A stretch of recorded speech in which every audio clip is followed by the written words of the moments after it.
Meus amigos, o rei Davi, no Salmo 40, ele faz uma meia-culpa, ele fala umas coisas bonitas. Esse salmo tem que ser estudado, reestudado, lido e meditado nele, porque tem muita revelação.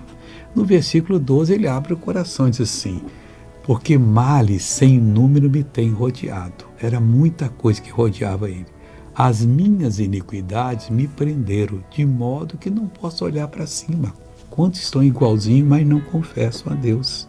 E aí não tem jeito. São mais numerosas do que os cabelos da minha cabeça. Olha que coisa séria.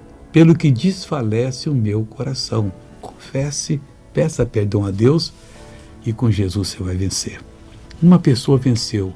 Olha o que ela está dizendo. Eu sofri um acidente quando eu tinha 22 anos e de lá pra cá eu nunca mais melhorei da coluna. Só está com quanto hoje? Eu tô com 72, vou fazer. São 50 anos a senhora está com esse mal.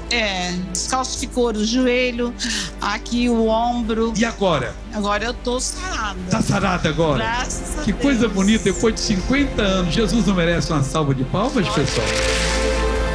Agora eu quero orar para você vencer. Ah, meu Deus, não importa quão longe essa pessoa esteja, não importa quão suja ela esteja, porque Jesus já pagou o preço da redenção dela. Se ela clamar a Ti agora, o Senhor entra no coração dela e muda a vida completamente. Pois eu uno a minha fé com a fé de todo aquele que crê e que quer mudar de vida e digo: mal sai dessa pessoa, em nome de Jesus. E você diz amém.